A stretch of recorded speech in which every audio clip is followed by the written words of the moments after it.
तो हिरण्यकश्यपु को एक बार पता चला कि बेटा तो मर ही नहीं रहा है। उसने बोला, सबसे पहले हिरण्यकश्यपु के सोल्जर्स ने कहा कि इसको काट देते हैं टुकड़ों टुकड़ों में। तो हिरण्यकश्यपु ने उनको ऑर्डर दिया कि चलो अब तुम काट दो इनको। काटने गए तो कट नहीं रहा है, ऐसे आर पार तलवार हो रही है लेकिन शरीर नहीं कट रहा प्रहलाद का। फिर क्या करे, तो नारद मुनि जी ने बताया कि हिरण्यकश्यपु सोचने लग गया कि प्रहलाद के ऊपर विष्णु का साया पड़ गया है और विष्णु बहुत अच्छी गेम खेल रहा है, मतलब बहुत ही अच्छे से प्रहलाद को यूज कर रहा है पूरे असुर कुल का नाश करने के लिए। तो हिरण्यकश्यपु ने ठान ली कि अब तो इसका विनाश करके ही रहूंगा, क्योंकि ये प्रहलाद मेरे बेटे को यूज कर रहा है, मेरे बेटे पे ब्लैक मैजिक। उसको लग रहा था कि अघोरी विद्या कुछ यूज कर रहा है विष्णु, क्योंकि उसकी नॉलेज ही लिमिटेड है ना हिरण्यकश्यपु की। ज्ञान योगी था वो। ज्ञान योगी और ध्यान योगी का कॉम्बिनेशन था वो।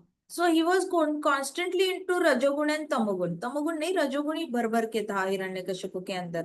तो उसको ऐसा लगा कि ये अघोरी विद्या विष्णु यूज कर रहा है, इसके पर ऐसे कोई विष्णु के पास ज्यादा स्ट्रेंथ होती नहीं है। तो उसने डिसाइड किया कि इसकी अघोरी विद्या को मैं सफल नहीं होने दूंगा। ये मेरे बेटे को यूज करके सारी असुर कुल को पागल बनाना चाहता है, पूरा ब्रेन वॉश करना चाहता है, मेंटली बीमार करना चाहता है और उसके बाद सबको खत्म करना चाहता है।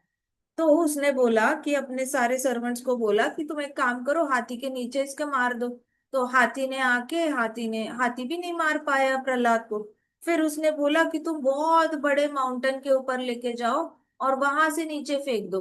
नीचे फेंका तो तब भी प्रहलाद नहीं मरा। वहां पे नीचे फेंकने के बाद भी लोटस पोजीशन में प्रहलाद जो बैठा था वो नाम ले रहा है। तो Prahlad was constantly into internal focus में थे। इंटरनल फोकस इसको अंतर्मुखी कहा जाता है। ठीक है। सो जम्मू में ये बहुत बड़े से सब बताते हैं वहां पर कि अंतर्मुखी और बहिर्मुखी कहते हैं। वहां पे सब बहुत अच्छे माता के यहाँ पे कल्चर है, जहाँ पे माता रानी की कथा होती है। तो वहां पे कहते हैं कि एक तो कुछ भक्त अंतर्यामी होते हैं, अंतर्मुखी होते हैं, कुछ भक्त बहिर्मुखी होते हैं। तो अंतर्मुखी होते हैं उनको उनको जल्दी से भगवान प्राप्त हो जाते हैं। और जो बहिर्मुखी होते हैं उनको जल्दी से भगवान प्राप्त नहीं होते, क्योंकि बहिर्मुखी लोगों को बाहर की न्यूज में ज्यादा इंटरेस्ट होता है। और अंतर्मुखी लोग होते हैं उनको अपने दिल में झांक के भगवान को, प्रभु का दर्शन करने में ज्यादा इंटरेस्ट होता है।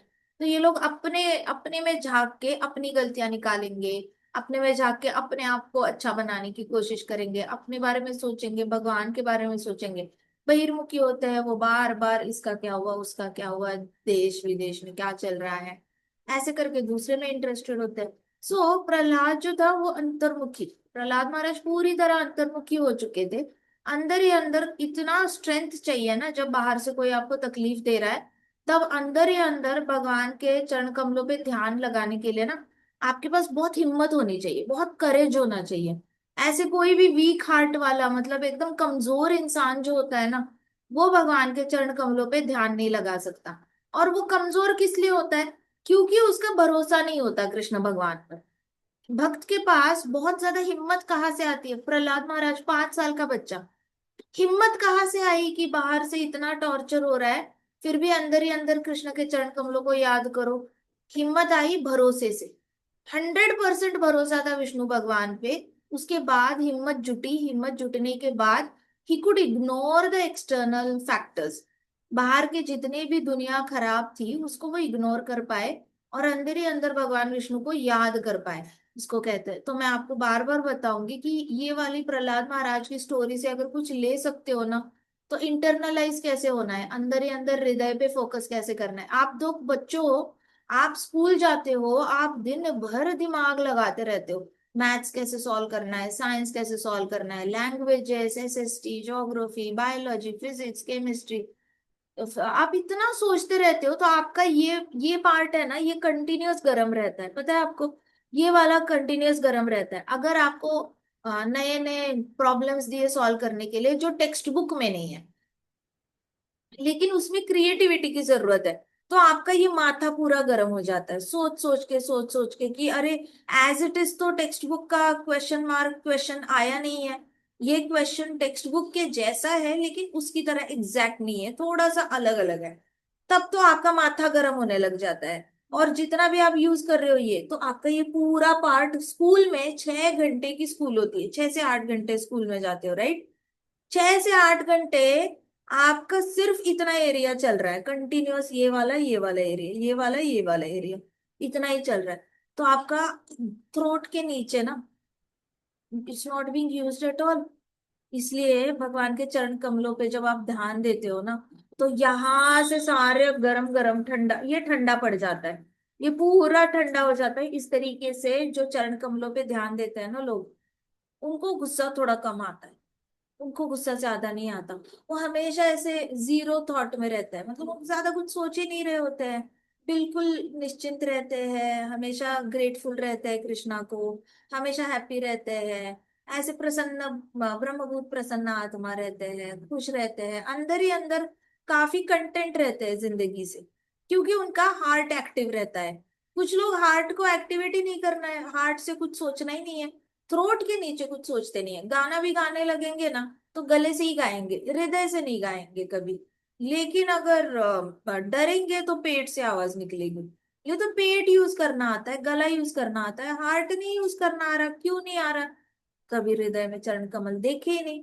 प्रहलाद महाराज ने प्रैक्टिस कर करके एक्सपर्टीज पा ली थी। सो हमने अपना हार्ट को ज्यादा से ज्यादा कोशिश करो, स्कूल में जब पढ़ा रहे हैं आप ब्रेन यूज कर ही रहे हो, एडिक्ट मत हो जाओ ब्रेन यूज करने के लिए, ठीक है? ज्ञान योगीज एडिक्टेड रहते हैं ब्रेन के लिए, भक्त अपना जानबूझ के हार्ट पे एडिक्ट हो जाता है, कृष्णा पे एडिक्ट हो जाता है। कृष्णा का नाम लेना तो हृदय से ही लेना, हृदय में कंपन महसूस करना, कृष्णा के बारे में कीर्तन करना तो भी हृदय से ही कीर्तन, जब कीर्तन गा रहे हो तब भी कंपन महसूस करना अपने हार्ट में। और जब भी आंखें बंद करके बैठे हो, लेटे हो, थक चुके हो स्कूल से आकर, लग रहा है पंखे के नीचे बस लेट जाते हैं, बहुत गर्मी थी एसी लगाओ लेट जाते हैं, और आप लेट जाते हो नीचे, तब भी आंखें बंद करोगे ना, हृदय में चरण कमलों को देख लेना, कोई भी एक सिंबल ले लो। ऐसे कोई मैंडेटरी है नहीं कि पूरा चरण कमल आपने एट अ गो करना है, कोई भी एक सिंबल ले लो and start meditating on it, समझ में आए ना आए, याद है नहीं है, करते रहो। Got it? तो प्रहलाद महाराज ये काम कर रहे थे, इसलिए उनको बाहर से ना पेन नहीं हो रहा था, किसी भी तरीके का पेन नहीं हो रहा था। पहाड़ों से नीचे फेंका, हाथी आया, काटने की कोशिश की ना, उनके ऊपर फियर एक्ट किया ना, कोई भी तरीके का फियर नहीं था। फिर मेरे ही पिताजी मुझे तंग कर रहे हैं, और सोचो, father exploiting a child, America में होते तो उसको जेल हो जाती है ना, अमेरिका में तो बहुत स्ट्रिक्ट रूल्स है, घर वाले अगर एक्सप्लॉइट करते हैं तो घर वालों को ही जेल करा देते हैं बच्चे, कॉल करते हैं और कहते हैं कि माय फादर हिट मी, और ये हो जाती है, मतलब जेल ही हो जाती है। सो ये वाला सारा जो किस्सा है ना, प्रहलाद के लिए, he didn't take it to the heart, देखा जाए तो। नहीं तो प्रहलाद की जगह पे आप नॉर्मल भौतिकवादी ले लो, वो इतना इतना ज्यादा शौक में चला जाएगा कि पिताजी ने मेरे साथ ये किया, पिताजी ने, और पूरी जिंदगी ब्लेम करता रहेगा पिता को, पिताजी की वजह से मेरा एजुकेशन अच्छे से नहीं हुआ, पिताजी की वजह से भक्ति में नहीं जा पाया, पिताजी की वजह से जो चाहिए वो बिजनेस नहीं कर पाया, जो डिग्री चाहिए वो नहीं कर पाया, नौकरी नहीं कर पाया, पिताजी ने डोमिनेट किया, पिताजी ने मारा, पिताजी ने, इतना ब्लेम गेम में चले जाते हैं, इनको पता ही नहीं होता कि पर्सनली कैसे नहीं लेना है। का प्रॉब्लम क्या है पर्सनली अगर नहीं लेना ना, तो बहुत देखो, ऐसे प्रॉब्लम स्टेटमेंट्स आपको ना 199 मिलेंगे। पापा ने ये किया, मम्मा ने ये किया, पापा ने ये किया, मम्मा ने ये किया, पापा अच्छे नहीं थे, मम्मा अच्छी नहीं थी, उन्होंने ये अपॉर्चुनिटी निकाल दी, वो निकाल दी, उन्होंने ऐसे मारा वैसे मारा, ऐसे डांटा वैसे डांटा, फाइनेंशियल कंडीशन अच्छी नहीं थी, आपस में ही झगड़ते रहते थे, ऐसे करके आपको 199 प्रॉब्लम्स मिलेंगे। लेकिन उसका सोल्यूशन एक ही है, हार्ट में चरण कमलों को पे मेडिटेट करना, सॉल्यूशन एक ही है। प्रॉब्लम स्टेटमेंट आए दिन बदलती जाएगी आपकी, आगे भी आपका जब शादी पक्का होगा, शादी हो जाएगी, बच्चे हो जाएंगे, बूढ़े हो जाओगे, प्रॉब्लम स्टेटमेंट बदलती जाएगी, सॉल्यूशन एक ही है हमारे पास, चरण कमलों पे ध्यान लगाना। क्यों? कि प्रहलाद महाराज भी वही कर रहे हैं, अलग अलग तरीके से मारने की कोशिश करी जा रही है, लेकिन प्रहलाद महाराज एक ही सॉल्यूशन अप्लाई कर रहे हैं, हरिनाम और चरण कमल, हरिनाम चरण कमल, हरिनाम चरण कमल। हमने भागवतम को ना अपनी प्रैक्टिकल लाइफ में अप्लाई करना है, प्रैक्टिकल लाइफ में अप्लाई करोगे ना, किसी का कोई भी क्रिटिसिज्म, ऊंची आवाज, आपको तकलीफ नहीं देगी। आप अपने आप से अपने मन में प्रॉब्लम्स को मल्टीप्लाई करना बंद कर दोगे। मतलब कहानी एक हुई होती है, जैसे सांप कहते हैं ना, सांप का अजगर बना देना। हुआ तो इतना सही है, लेकिन वो बोल बोल के अपने अंदर 10,000 बार वो कहानी रिपीट कर करके उसको इतना बड़ा पहाड़ बना देते हैं, जैसे कि मेरे जितना दुखी तो पूरी जिंदगी में कोई है ही नहीं, पूरे प्लेनेट पे कोई नहीं है ऐसे। सो भगवान के चरण कमलों पे ध्यान देने से क्या होता है कि आपको कोई भी चीज, आप चाहे वो कितना भी करीबी रिश्तेदार है, जैसे अभी प्रहलाद के पापा है और वो उनको उसको मारने के लिए तुले हुए हैं, मतलब पूरे डिसाइड करके रखा है, but he is not scared and he is not hurt also. Prahlad दुखी भी नहीं है और डरे हुए भी नहीं है। कितनी बड़ी विक्ट्री है, सोचो, अपने मन पे विक्ट्री है, जीत पा ली है मन पे, और किसकी वजह से? बस भगवान विष्णु पे भरोसा है। तो प्रहलाद को फिर सांपों के प्लेनेट पे छोड़ दिया, जहाँ पे सारे सांप ही सांप होते हैं। हमने डिस्कस किया था ना फिफ्थ कैंटो में कि बहुत सारे एक नर्क होता है जहाँ पे सही सारे सांप ही सांप होते हैं और वो काटते रहते हैं, मुंह से सारी झाग आती रहती है हमारे, लेकिन फिर भी काटते हैं और हम मरते ही नहीं है। तो इतना मतलब झंझन झंझन झंझन होता रहता है, बट हम मरते नहीं है। सो ये सांपों के बीच में इसको डाला, एक भी सांप ने प्रहलाद को काटा नहीं, बस they kept on moving on his body, ऐसे स्पाइरल होकर घूमते रहे, लेकिन काटा नहीं। तो फिर वापस उन लोगों ने ऊपर से ही उठाया प्रहलाद को, उठा के फिर ठंडी के पहाड़ पे लेके गए, जो पहाड़ एकदम ठंडा ठंडा था, उसको ठिठुरता हुआ छोड़ दिया वहां पर। उनको लगा पहले ब्लू पड़ेगा फिर ग्रीन पड़ेगा, फिर कड़क हो जाएगा और डेथ हो जाएगी, लेकिन वहां पे उनको ठंड लगने लग गई, लेकिन प्रहलाद को ठंड नहीं लगी। आप सोचो कितनी बड़ी विक्ट्री है शरीर पे। शरीर स्पिरिचुअलाइज हो चुका है। अगर आपका शरीर पंच महाभूतों से बना है, earth water fire air ether, तो ही बर्फ उसको क्या कर पाएगा? बर्फ से कौन सी वो बीमारी लेह लद्दाख में कौन सी बीमारी होती है पाँव को? हाँ, वेरिकोज वेन्स हो जाते हैं। कई सारे फौजी लोग जो लेह लद्दाख में पोस्टेड रहते हैं ना, बर्फ में रात भर खड़े रहते हैं, तो पाँव की जो ये होती है, नसें होती है ना, नसों में जो खून जा रहा है वो जमने लग जाता है अचानक से।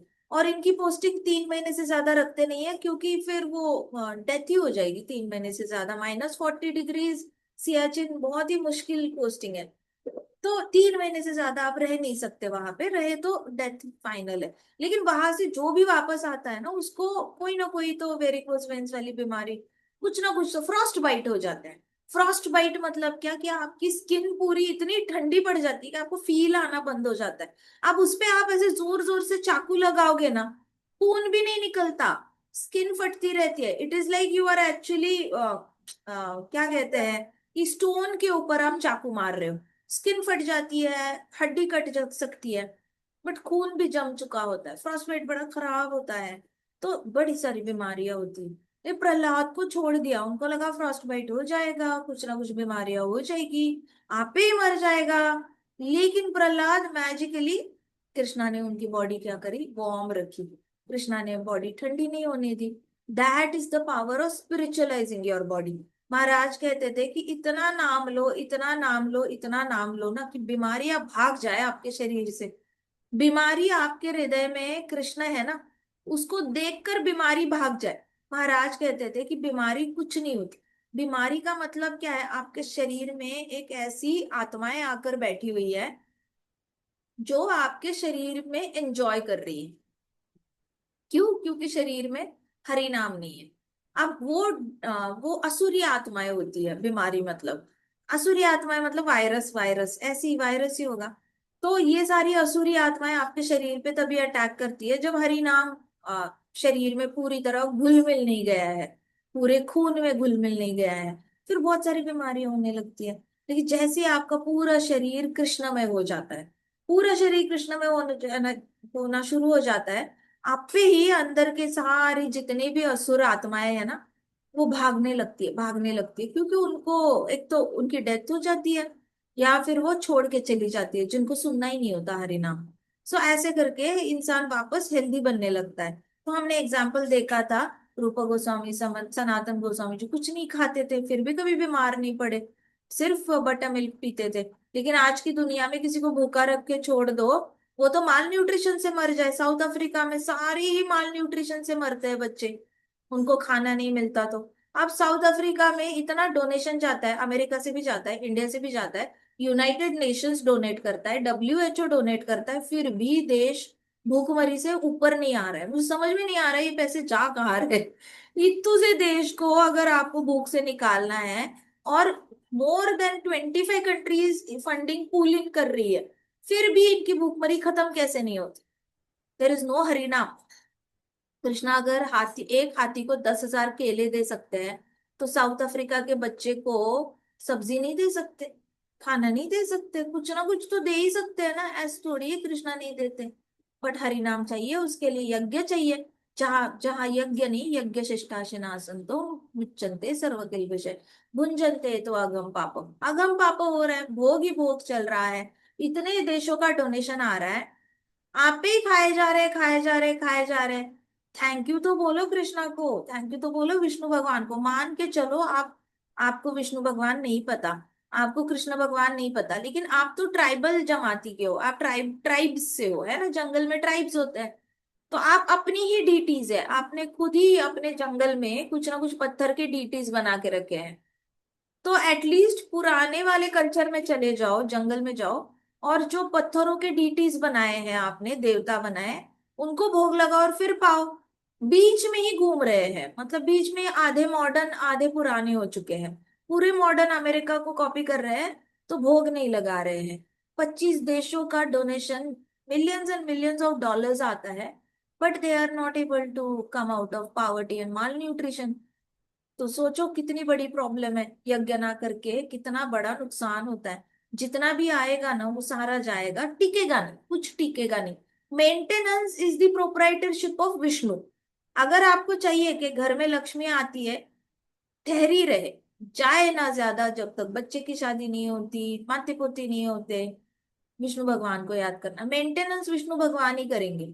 विष्णु भगवान को माइनस किया ना, इमीडिएटली शिव शिव तत्व एक्टिवेट हो जाता है। Destruction destruction destruction. आपके देश में बहुत ज्यादा फंड्स आएंगे, ब्रह्म तत्व, और फिर सारे खत्म भी हो जाएंगे शिव तत्व। बीच में विष्णु भगवान को कुछ ऑफर ही नहीं हो रहा। मत करो डायरेक्टली विष्णु भगवान को, अपने डीटीज को ऑफर करो, लेकिन वो भी नहीं करते। तो इसलिए कलयुग में ना विदाउट यज्ञ ना किसी का पेट नहीं भर सकता, ना ही कोई चीज ठहर सकती है। आपको अच्छे मार्क्स आए, सपोज इस बार आपको मैथमेटिक्स में 99 आउट ऑफ 100 आए, लेकिन अभी अगले एग्जाम में आप बड़े कॉन्फिडेंट हो, पिछली बार 99 आए, इस बार भी 99 आ जाएंगे, बट यू फॉरगेट कृष्णा, और 85 आ जाते हैं। मेंटेन नहीं हो पाया ना, स्कोर मेंटेन नहीं हो पाया। Maintenance is proprietorship of Krishna. अगर अच्छे मार्क्स आए, उसको मेंटेन करने के लिए भी कृष्णा का सहारा लेना पड़ता है, नहीं तो मेंटेन नहीं हो सकता। कितना गधा मजदूरी करोगे? आपने चूहा देखा है? चूहा, चूहा पता है क्या? चूहा की एक स्पेसिफिक प्रॉपर्टी होती है, चूहा हमेशा बिजी रहता है।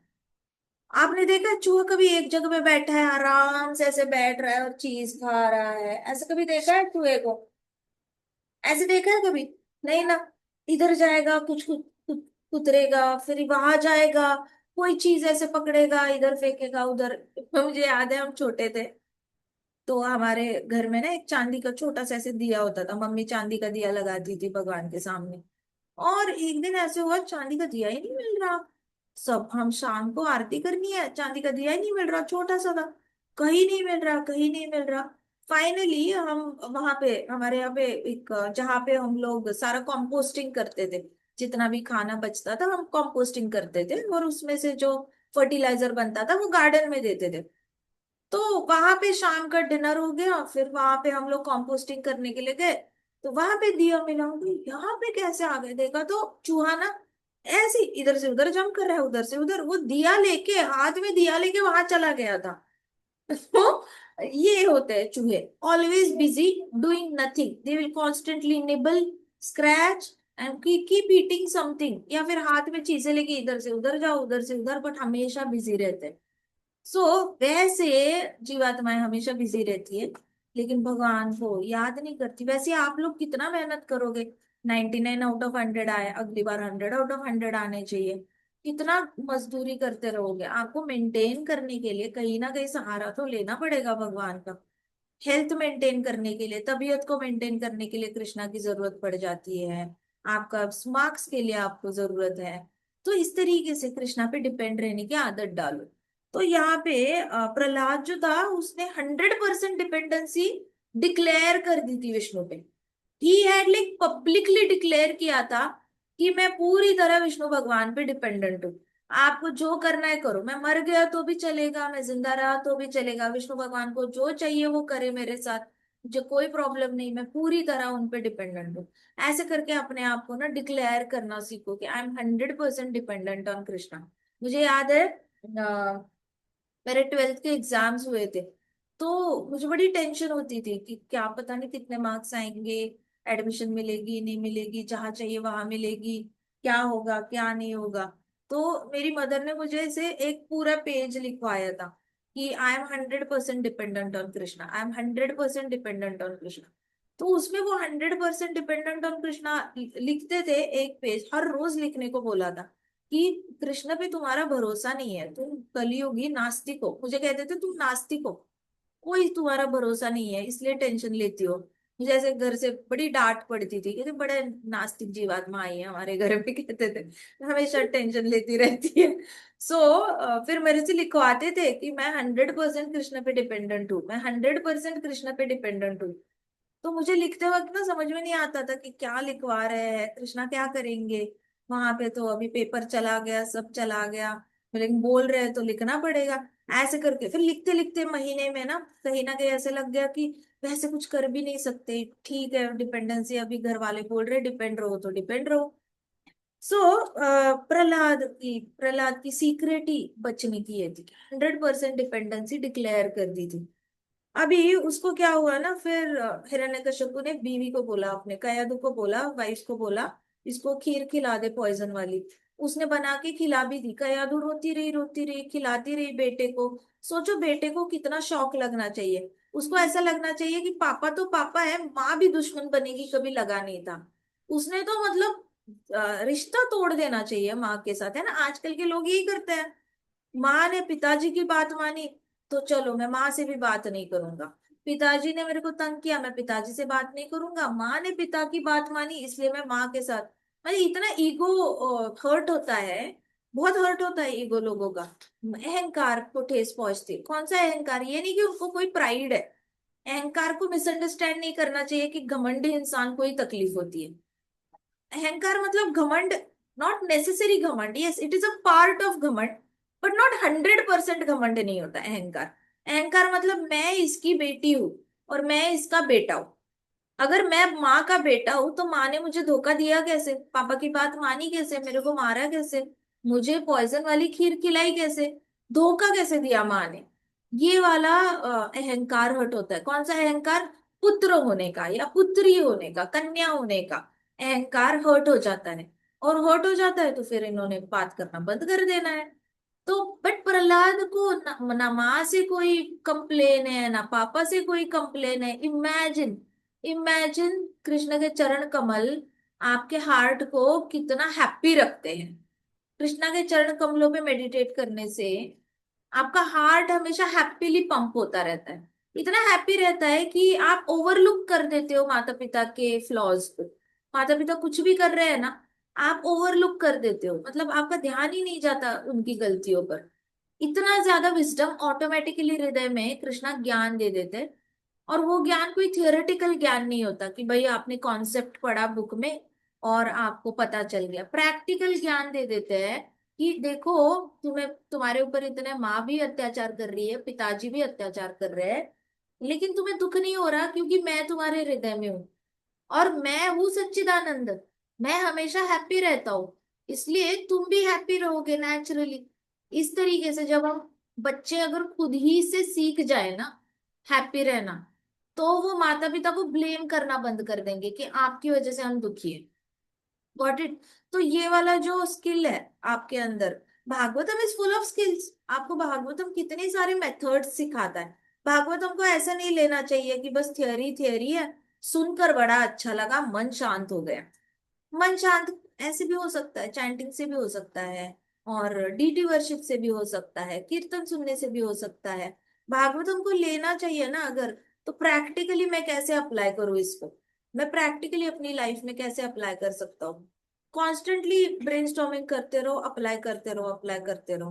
तो ये जो प्रहलाद महाराज थे, ये ओरिजिनली अपने हृदय में चरण कमल लेकर घूम रहे हैं। तो इसकी वजह से माँ ने खीर खिलाई तो भी माँ के खिलाफ गुस्सा नहीं आया। अब कई सारे लोग कहते हैं कि वो तो बेटा समझ ही जाएगा ना कि माँ मजबूर है, पिताजी के सामने कुछ कर नहीं सकती। लेकिन आप हमारे कृष्ण को देख लो, ठीक है। कृष्णा कालिया के ऊपर डांस कर रहे थे, ऑलराइट।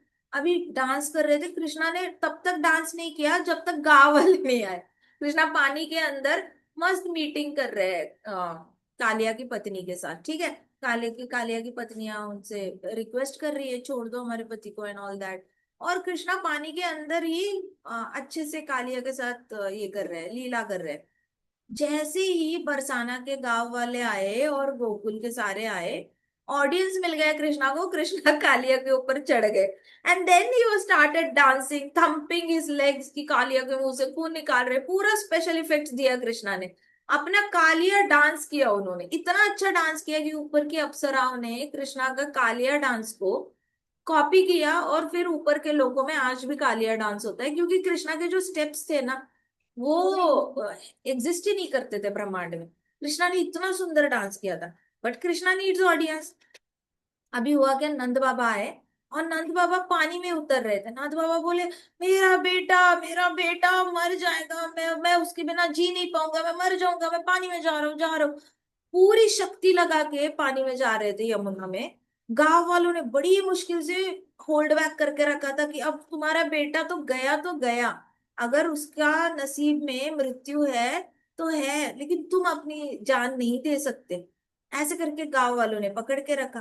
बट वही यशोदा मैया आई और ऐसे यमुना के साइड पे, हाय मेरा लल्ला, ऐसे करके बैठ गई, ऐसे बैठ गई, रोई और फिर बेहोश होके गिर गई।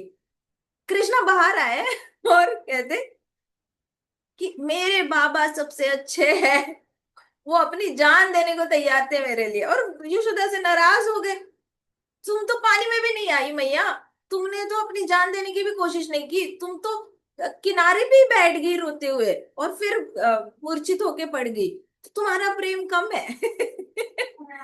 Imagine, this is Krishna, naughty Krishna. तो कृष्णा बड़ी लीलाएं करते हैं, ऐसे ही तंग करना उनको पसंद है, अपने अपने लोगों को बड़े ऐसे करते रहते हैं। बट यहाँ प्रहलाद देखो, प्रहलाद ने अपनी माँ के खिलाफ कुछ नहीं, उनके मन में कोई मनमुटाव नहीं है माँ के खिलाफ, ना पिताजी के खिलाफ। वैसे तो 99.99% लोगों को बड़े शिकवे होते हैं। तो यहाँ पे उन्होंने प्रहलाद को पॉइजन खिलाया खीर से, फिर भी प्रहलाद ने चुपचाप खा लिया विदाउट एनी कंप्लेन। भरोसा देखो, कितना भरोसा है कि ये खीर खाने से भी मैं नहीं मरूंगा, क्योंकि कृष्ण है मेरे साथ। और अगर मैं मरा तो भी कृष्णा की मर्जी है, इसलिए मरूंगा। सो दोनों मेरे को, दोनों आउटकम्स मुझे पसंद है। मुझे ये वाली दिशा भी अच्छी लग रही है, मृत्यु भी मुझे अच्छा लग रहा है, क्योंकि कृष्णा के पास जाने को मिलेगा। और जिंदा रहे तो भी कृष्णा का नाम लेने को मिलेगा। सो दोनों जो आएंगे रिजल्ट्स, वो मुझे दोनों पसंद है। इसको कहते हैं 100% शरणागति। महाराज कहते थे कि आपके जीवन में कोई भी दुख आता है तो उसमें कृष्णा का हाथ देखने की कोशिश करो, कि कृष्णा क्या करना चाह रहे हैं आपकी लाइफ के साथ। कृष्णा आपको किस मुश्किल से बचा रहे हैं, कृष्णा आपको कितने कितने प्रॉब्लम से बचा रहे हैं, कृष्णा कर क्या रहे हैं आपकी जिंदगी के साथ। ऐसे टॉप से देखने की कोशिश करो, महाराज कहते थे। लुक फ्रॉम द टॉप, कहते थे लुक फ्रॉम द टॉप। आपको पता चलेगा कि कृष्णा क्या करना चाहता है। सो seeing Krishna's hand in everything, ऐसे। तो प्रहलाद ने देखा कि जो भी भगवान नारायण करेंगे मेरे साथ, मेरे अच्छे के लिए ही करेंगे। मैं अगर मर गया तो भी मेरा अच्छा होगा, मैं जिंदा रहा तो भी अच्छा ही करेंगे।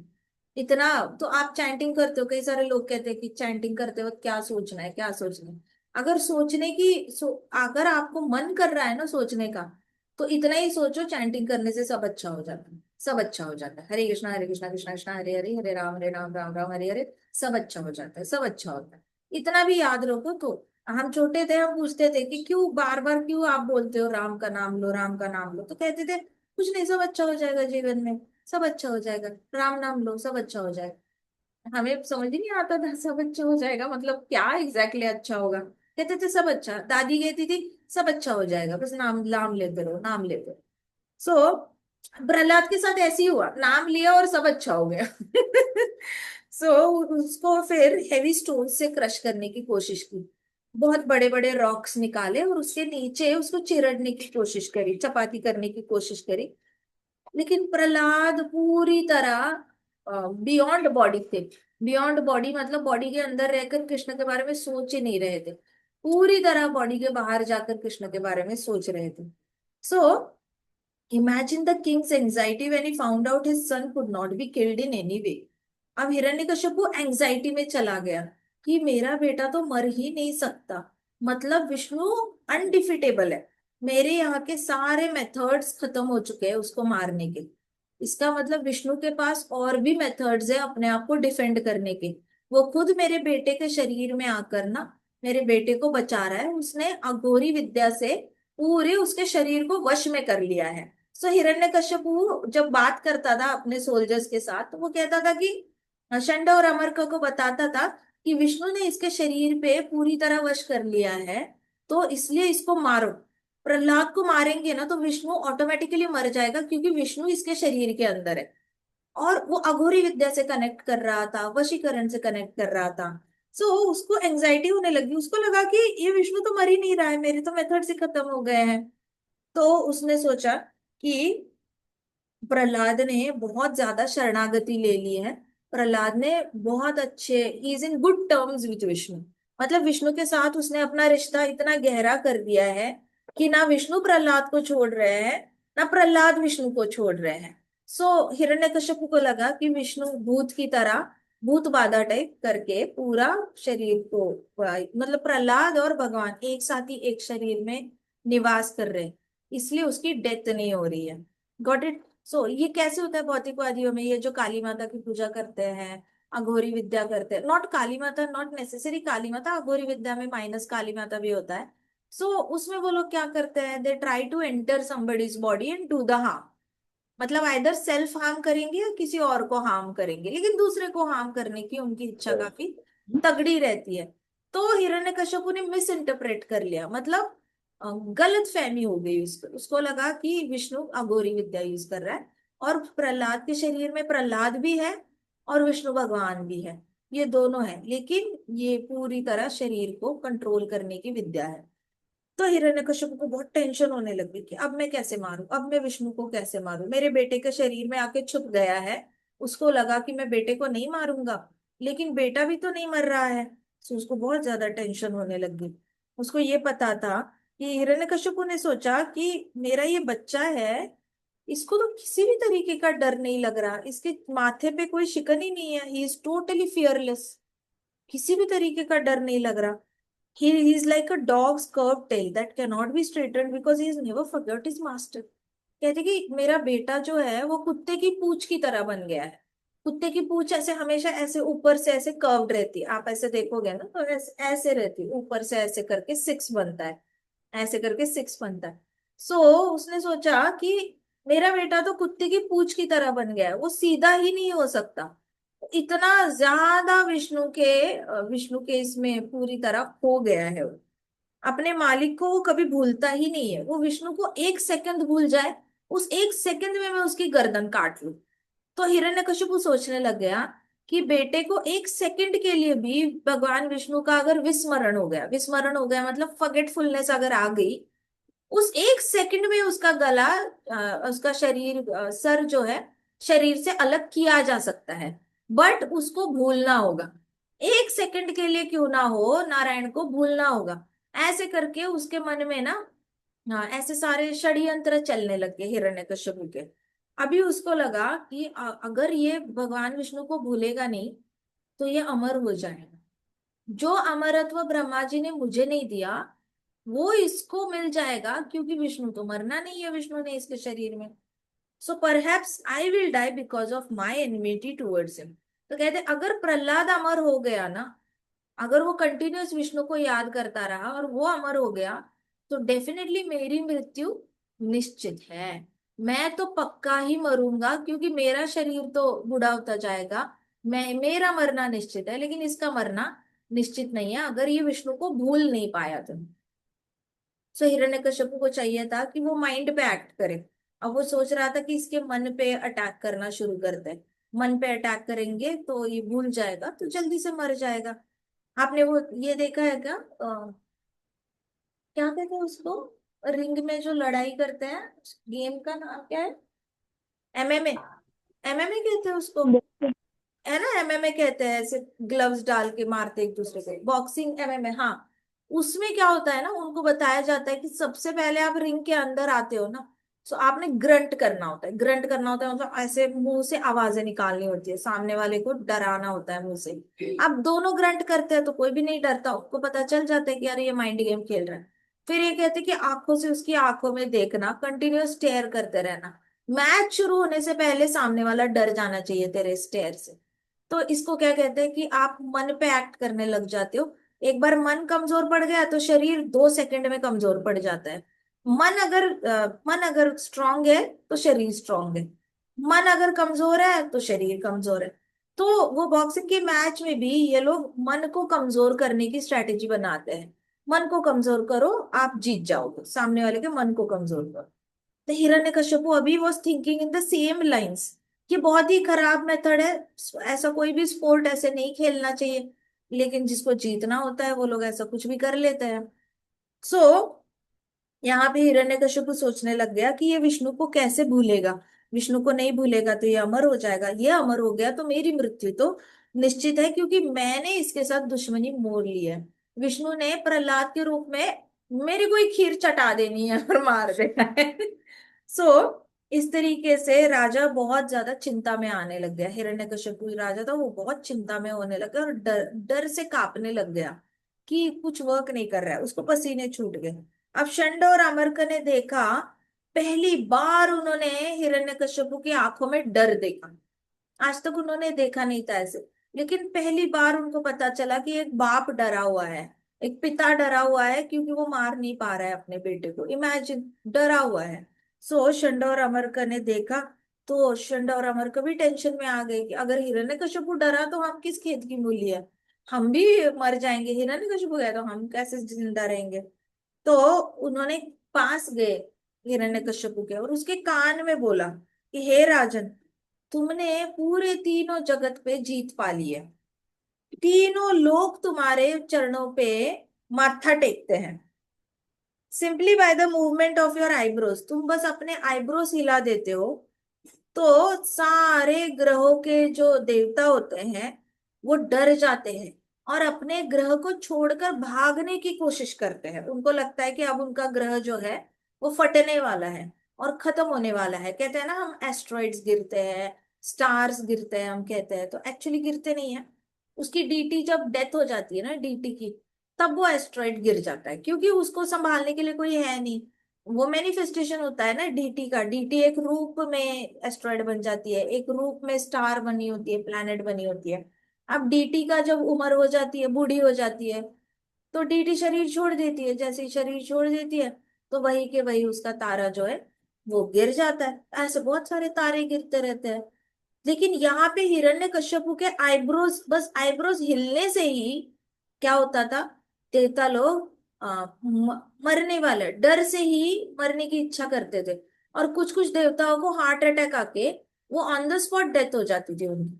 जैसी उनकी डेथ हो जाती थी, वो प्लैनेट्स गिरने लग जाते थे। तो हिरण्यकश्यप शंड और अमरक ने बोला, आप सिर्फ आईब्रोज घुमाते हो तो इतने सारे प्लैनेट्स की डेथ हो जाती है, तीनों लोकों में डेथ्स होती है, और सारे लीडर्स जो है प्लैनेट्स के वो डर के भाग जाने लग जाते हैं। तो आपको एंग्शियस होने का कोई कारण ही नहीं है। आपसे तो सब डरते हैं, आप किस चीज से डर रहे हो? एक बच्चे से डर रहे हो? एक बच्चे से डरना आपको शोभा नहीं देता। वो बच्चा आपका क्या बिगाड़ लेगा? उसने हमारा भी बुरा नहीं किया, किसी का बुरा नहीं किया है अभी तक। वो अपना अपना नाम ले रहा है, अपना अपना काम कर रहा है। वो आपका बुरा क्यों करेगा? वो नहीं कर सकता। उसको बस जेल में डाल दो, उसको बस अरेस्ट करो, अरेस्ट करके जेल में डाल दो ताकि वो कहीं जा ना पाए। अगर वो जेल से बाहर नहीं निकलेगा तो बाकी बच्चे पल्यूट नहीं होंगे, बाकी बच्चों के दिमाग में ना गंदी गंदी बातें नहीं जाएंगी कि विष्णु का नाम लो, विष्णु का नाम लो। ऐसी गंदी बातें वो किसी को बता नहीं पाएगा। ऐसे कहा Shanda Amarkar. Just arrest him. और अरेस्ट करने के बाद बड़ा होने तक वेट करो, उसको जेल में ही बड़ा होने दो। जेल में ही बड़ा हो जाएगा ना तो बदल जाएगा। बड़ा होते होते उसकी बुद्धि ठिकाने आ जाएगी। अभी छोटा है तो विष्णु भक्तों ने उसको गुमराह कर दिया है। जैसे इस्कॉन में बच्चे आते हैं तो कभी कभी पेरेंट्स को लगता है कि बच्चा एग्जाम्स में भी संडे को मंदिर जाना चाहता है, तो इस बच्चे पे इन लोगों ने कुछ ब्रेन वॉश किया है, तो पेरेंट्स काफी स्ट्रिक्ट हो जाते हैं, कहते हैं कि एग्जाम्स आ रहे हैं, नहीं जाना टेम्पल, नहीं जाना टेम्पल। तो पेरेंट्स को भी लगता है कि बच्चों पे ऐसा क्या जादू कर दिया है कि बच्चे बार बार कहते हैं जाना है कुछ भी हो जाना है। मुझे याद है हमारी पिछली पोस्टिंग में बच्चों के एग्जाम्स होते थे, चल रहे होते थे, और दोनों के दोनों बच्चे जिद करते थे आज प्रोग्राम है जाना ही जाना है, यहाँ प्रोग्राम है जाना ही जाना है, जिद करके बैठ जाते थे। पढ़ाई नहीं करते थे और कहते थे जाना ही जाना है। हम बोलते थे मत जाओ, रात के 11-11 बजे तक कीर्तन चलेगा, एग्जाम चल रही है, कल स्कूल के लिए नहीं उठ पाओगे, जाना ही जाना है। सुनते नहीं है बच्चे। इतना कृष्णा अट्रैक्टिव होते हैं कि बच्चों को रहा नहीं जाता। अब भक्त तो फिर भी समझ सकते हैं क्योंकि भक्तों को खुद इतनी अट्रैक्शन होती है, कैसे वैसे समझाएंगे, समझाएंगे नहीं समझे बच्चा तो क्या ही कर सकते हैं। लेकिन जिसने भक्ति का वो रस चखा नहीं है, वो माता पिता बड़े चिंतित हो जाते हैं कि बच्चे पे इन लोगों ने ना मीठी मीठी बातें करके ना बच्चे को ये कर दिया है, पूरी तरह अपने साइड कर दिया है। इसको बंद करना पड़ेगा, इसको इसका ऐसे हो जाता है।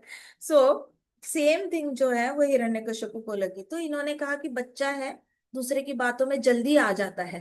कोई भक्त मिल गया होगा, छुप छुप के विष्णु का भक्त आ गया होगा, इसके कान में कुछ मंत्र फूके होंगे और चला गया होगा। बच्चा है, जेल में रहेगा तो भूल जाएगा, जो भी सुना है वो भूल जाएगा, बड़ा होकर हम में से ही एक असुर बन जाएगा। है तो आप ही का खून, आप ही का खून है, ऐसे कहा उन्होंने, बड़ा अच्छे से कान में समझाया। तो आप चिंता मत करो, ये प्रॉब्लम सॉल्व होने वाली है, ऐसे करके शंड और अमरक ने एंजाइटी कम करने की कोशिश की हिरण्यकश्यप। हिरण्यकश्यप काफी कन्विंस हो गया। शंड और अमरक की बातें जो है वो उनको काफी सारे एग्री कर गए। शंड अमरक ने बोला कि हम हर रोज बच्चे देखते हैं जो हर रोज बदलते रहते हैं, बचपन में कुछ और होते हैं, बड़े होने के बाद कुछ और होते हैं, तो आपका बेटा भी बदल जाएगा, चिंता मत करो।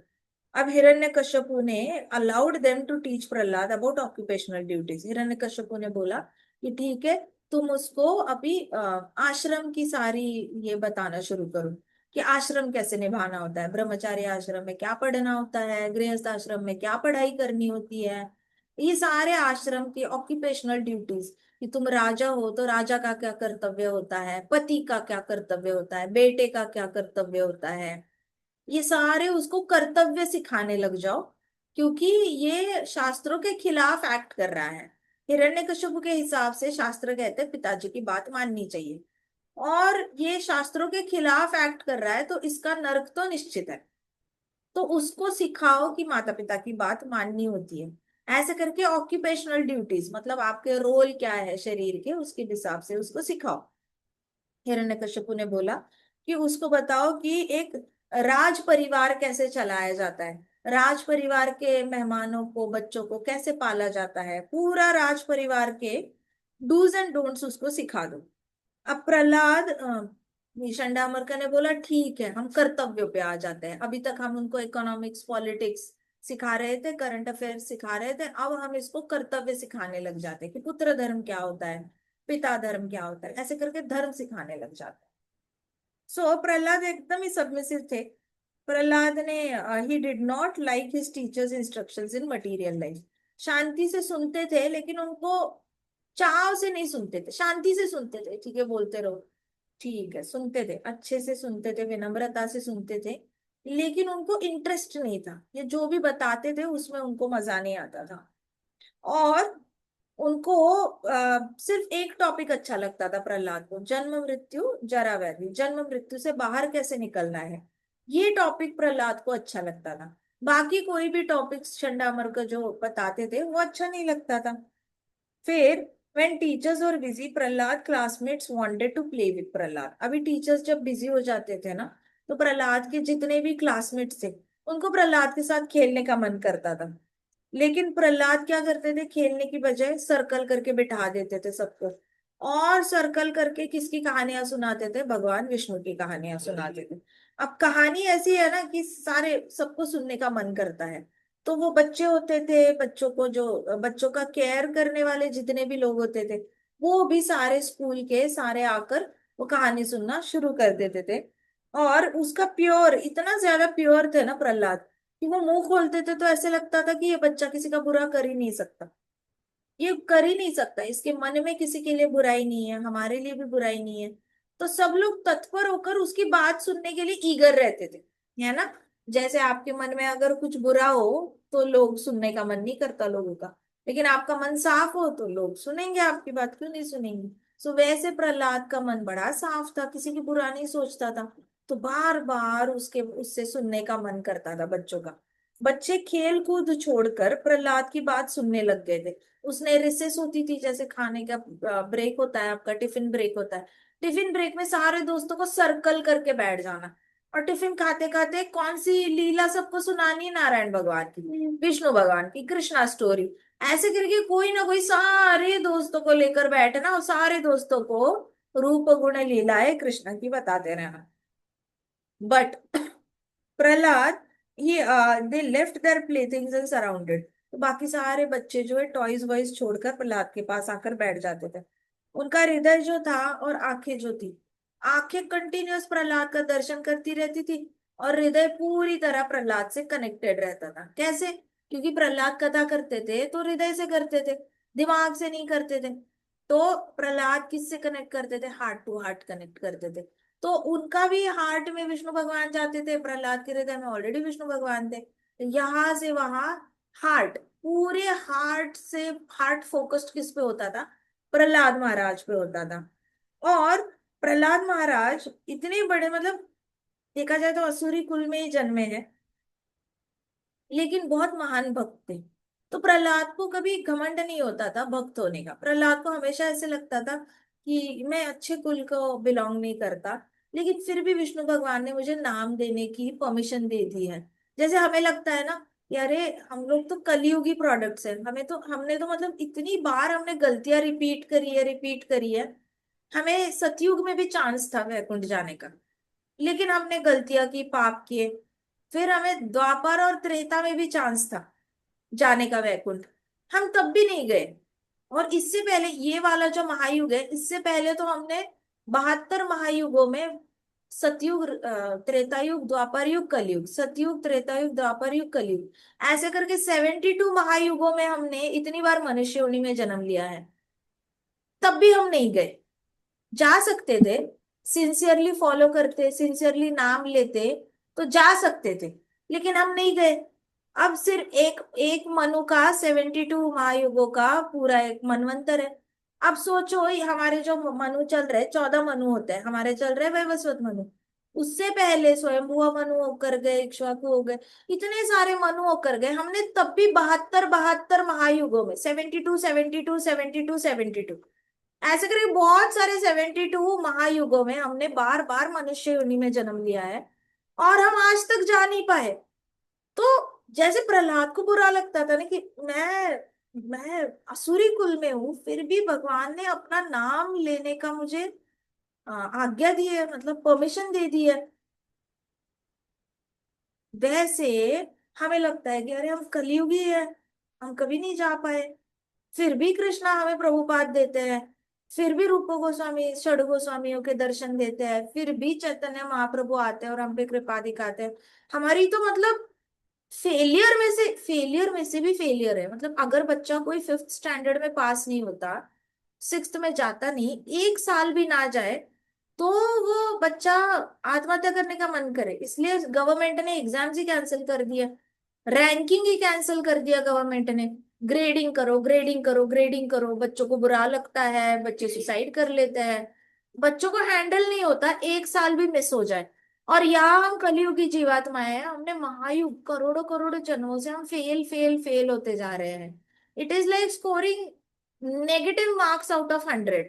हम जीरो भी नहीं स्कोर कर रहे, एकदम नेगेटिव में चल रहे, माइनस में चल रहे हैं हम लोग। तो सोचो हमें कितना बुरा लगना चाहिए। सो वैसे प्रहलाद को बुरा लगता था कि मैं असुर कुल का हूँ, फिर भी मुझे परमिशन देते हैं। मतलब मुझ में क्या दिखता है कृष्णा को, ऐसा क्या दिखता है कि मुझे परमिशन दे रहे हैं, अपनी रूप गुण लीलाओं के बारे में बोलने का मौका दे रहे हैं, याद करने का मौका दे रहे हैं, मंत्र पठन करने का मौका दे रहे हैं, हृदय में चरण कमल देखने का मौका दे रहे हैं। क्या है मेरे पास? कुछ भी तो नहीं। I am such a big failure. तो प्रहलाद अपने आप को काफी कोसते थे। उनको बहुत बुरा लगता था कि मेरा शरीर अच्छा नहीं है, मैं अच्छे कुल का नहीं हूँ, फिर भी मुझे भगवान ने इतनी कृपा दिखाई है। इसको कहते हैं ट्रू ग्रेटफुलनेस। विनम्रता प्लस ग्रेटफुलनेस। आपकी ग्रेटफुलनेस मतलब कृष्णा के लिए जो थैंक यू निकलता है ना, वो गले से नहीं निकलना चाहिए, यहाँ से निकलना चाहिए। यहाँ से निकलेगा ना, तब आपको पता चलेगा कि हम कितने गए गुजरे, हमारी एक्चुअली क्वालिफिकेशन नहीं है। इतनी बार फेल होने वाले बच्चे फिर भी कृष्णा प्रेम दिखाते हैं। घर में अगर आप लोग 10 बार एक ही सब्जेक्ट में फेल होके दिखाओ, चपेट पड़ेगी माता पिता से। आपको नहीं पड़ेगी क्या बताओ? नहीं चपेट पड़ेगी।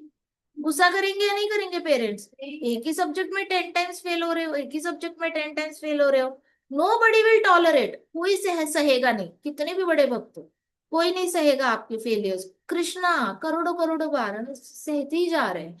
अच्छा तूने ये जन्म भी वेस्ट कर दिया, लास्ट में मेरा नाम ही तो लेना था बच्चे, तू कैसे भूल गया? कर दिया वेस्ट, चल कोई नहीं, अभी जा दूसरी बॉडी में, मैं आ जाता हूँ, टेंशन ना ले। अच्छा तूने ये भी वेस्ट किया, चलो किसी और बॉडी में चले जाते हैं, मैं आता हूँ तेरे साथ, तू टेंशन ना ले। सच्चा पेशेंस, इतना ज्यादा ये है, धैर्य है, अनलिमिटेड धैर्य। इसलिए कृष्णा को अनंत कहा जाता है। अनंत मतलब धैर्य की कोई लिमिट ही नहीं है, सहनशीलता की भी लिमिट नहीं है, प्यार की भी लिमिट नहीं है कृष्णा की। कोई लिमिट ही नहीं है प्यार की, इतना ज्यादा प्यार करते हैं। हमें अपना एक बार, इसलिए प्रभुपाद कहते हैं जीवात्मा should understand his original position. Original कितनी बार भगवत गीता में फर्स्ट चैप्टर से लेकर हम अभी थर्ड चैप्टर में हैं, हमने कितनी बार पॉट में पढ़ा है, बार बार प्रभुपाद एक ही वर्ड कहते हैं, one should understand original position. One should understand original position. क्या है ओरिजिनल पोजिशन? है क्या? शुरू कहाँ से होती है? जाओ 14 मनवंतर पीछे, वहां से शुरू होती है। वहां से जब पहली बार जन्म लिया हमने भौतिक जगत में, तब से सब्जेक्ट्स में फेल होते आ रहे हैं। कृष्णा कहते हैं अंत काले च मामेव, एंड में तो बोल ना मेरा नाम मैं लेके चला जाता हूँ, इधर भी फेल हुआ, इधर भी फेल हुआ, वापस फेल हुआ, वापस फेल हुआ। कितनी बार फेल होगा, कभी तो पास हुआ कर। वैसे प्रहलाद को बड़ा बुरा लगता था कि मैं बड़े खराब फैमिली में जन्मा हूँ, मेरे फैमिली में सब मांसाहार करते हैं, मेरे पिताजी ड्रिंक करके सिंहासन पे स्वर्गलोक में पड़े रहते हैं, आईने में अप्सराओं को ताकते हैं, स्टेयर करते हैं, गंदा चरित्र है पूरी तरह मेरे पिताजी का। और मैं ऐसे पिता के घर में जन्मा हूँ, जो मतलब जिसने कोई पाप करना छोड़ा ही नहीं है। देवताओं को पाव के नीचे कुचलते हैं, किसी प्लैनेट पे जाते हैं तो देवता को बोलते हैं कि चल मेरे लिए मदिरा लेके आ जा, चल मेरे लिए तू अपनी पत्नी लेकर आ जा, ऐसे करके इतना खराब पिता मिला है। और फिर भी कृष्णा मुझे नाम लेने को परमिशन दे रहे हैं। प्रहलाद को बहुत ज्यादा फील होता था अंदर से कि इतना प्रेम क्यों कर रहे हैं, ऐसा क्या है मेरे अंदर। बड़ा विनम्रता थी उनके पास। और हार्ट से, सब लोग हार्ट से कनेक्टेड रहते थे। तो प्रहलाद को लगता था कि ही डिजायर्ड वेलफेयर। तो प्रहलाद को लगता था कि मुझे अगर दे सकते हैं तो इन बच्चों को भी कृष्णा दे सकते हैं। ये बच्चे भी, मेरे पिताजी जितने पाप करते हैं इन बच्चों के पिता भी उतने ही पाप करते हैं। अगर मुझ पे कृपा दिखा सकते हैं, हो सकता है कृष्णा गलती से इन पे भी कृपा दिखा दे। तो मैं क्यों ना इनको कृष्णा के बारे में सुनाऊं, मैं क्यों ना कृष्णा का कीर्तन करूं, लीलाएं बताऊं इनको। ऐसे सोचकर प्रहलाद अपने सारे दोस्तों को कृष्णा की कथा सुनाते थे। हर रोज फ्री टाइम में कथा सुनाना, कोई खेलना वेलना नहीं। और बच्चे भी खेलते नहीं थे। उन्होंने फिर प्रहलाद ने इंस्ट्रक्ट करना शुरू कर दिया। इंस्ट्रक्शन, इंस्ट्रक्शन क्या होती है? इंस्ट्रक्शन का मतलब होता है क्या नहीं करना। अंडरस्टूड? इंस्ट्रक्शन का सबसे पहली इंस्ट्रक्शन शुरू हो जाती है तो पहले बताए जाते हैं डोंट्स। जैसे प्रभुपाद ने हमें क्या बोला? Follow 4 regulative principles. डोंट्स बताए, no intoxication, no meat eating, no gambling, no cross friendship, है ना।